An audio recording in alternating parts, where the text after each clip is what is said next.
Une société conservatrice dans une nation en changement fulgurant.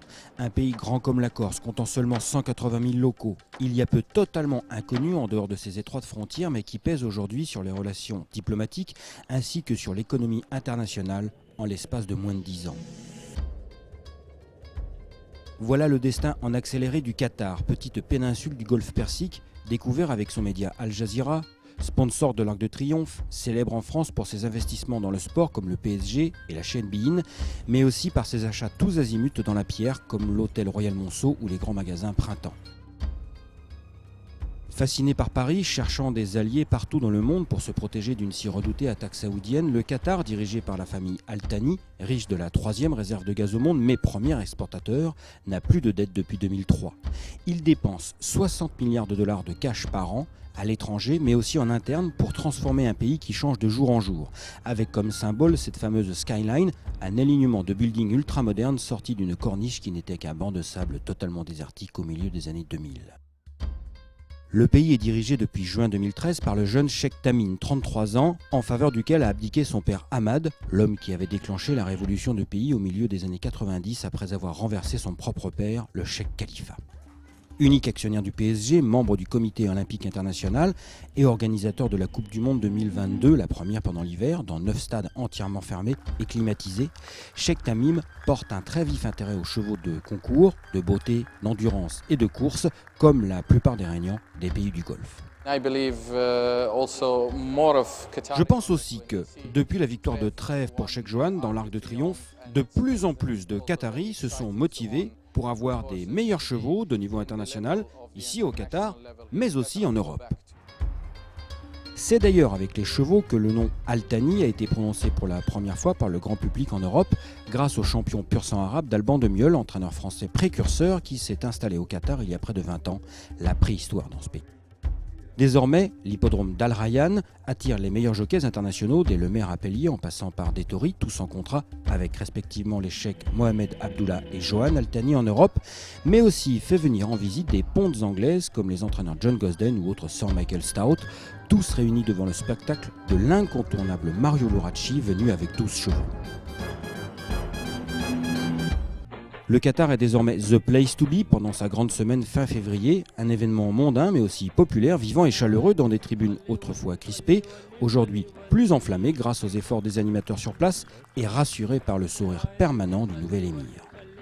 Cheikh Tamim s'est déplacé en personne le jeudi 27 février 2014 pour remettre les trophées et surtout les deux principaux, l'Emir's Trophy pour les pur-sang anglais et l'Emir's World pour les pur-sang arabes. Lui qui a été le premier partant entraîné au Qatar dans l'Arc de Triomphe édition 2013, Very Nice Name cherche à défendre son titre pour Alban de Mieulle dans le trophy qu'il a remporté l'an dernier.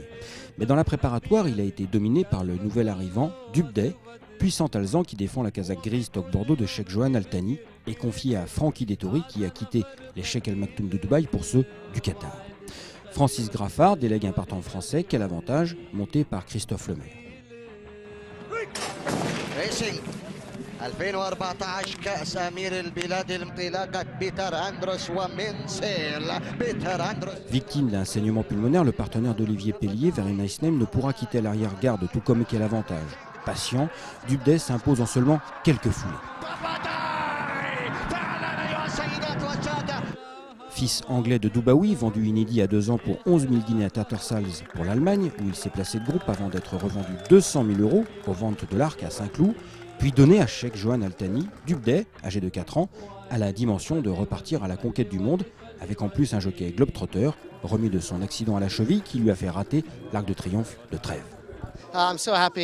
Je suis particulièrement content. Nous avions beaucoup d'espoir en ce cheval et espérions cette victoire qui est très importante pour moi et pour mon patron, car c'est mon premier succès majeur sous sa casaque au Qatar. Donc tout va au mieux. Le boulot est fait pour Dettori. Le boulot, c'est faire briller la casaque d'un membre de la famille régnante le jour J, devant justement toute la famille réunie. Vainqueur l'an dernier avec Tabarak, Alban de Mieulle sait qu'il aura du mal à rééditer tant son rival Julian Smart, qui a survécu à une saison précédente catastrophique, détient cette fois un phénomène, assis. Filigree Damer vient de remporter le derby de Doha et le Golden Sword. Il est confié à Christophe Lemaire, qui connaît l'enjeu de sa mission dans cet Emir's World doté de 600 000 €, groupe 1 pour pur sang arabe. ريسينج انطلق سيف سيدي امين هنا في الشحانيه اتس بتوين ذم فعلا امير صار 2014. Assis s'impose de très haute lutte face à ses deux compagnons d'écurie, Alanga et Ratowan. Et surtout, il est né et élevé au Qatar. Il devient le premier vainqueur de l'Emirates World né au pays. C'est énorme, c'est énorme. C'est le premier cheval né au Qatar à gagner un des plus grandes courses du monde. C'est un cheval né au Qatar, c'est extraordinaire. Parce que vraiment, ça fait un peu plus de 20 ans, je sais, je suis très jeune, mais ça fait un peu plus de 20 ans que je suis entraîné les Arabes. Et les purs de n'importe où, les purs sont toujours mieux que les nés élevés, les locaux. Mais ça, c'est un phénomène, ça. On est le premier, voilà, on a fait comme des histoire, non. Tu as écrit l'histoire. Voilà, on a fait ça. Je suis très content, c'est moi. Bravo Christophe, félicitations. Alors, c'est bon ça, non? Ouais, je suis très content, c'est un très bon cheval. Aujourd'hui, je pense qu'il n'était pas au top, parce que je pense que j'aurais pu gagner plus facilement. Mais voilà, le boulot est fait, c'est le principal. Tout comme Dettori avec le cheikh Johan, Christophe Lemaire scelle ainsi son contrat avec le cheikh Mohamed Al Thani sur les propres terres des nouveaux superpuissants des courses mondiales.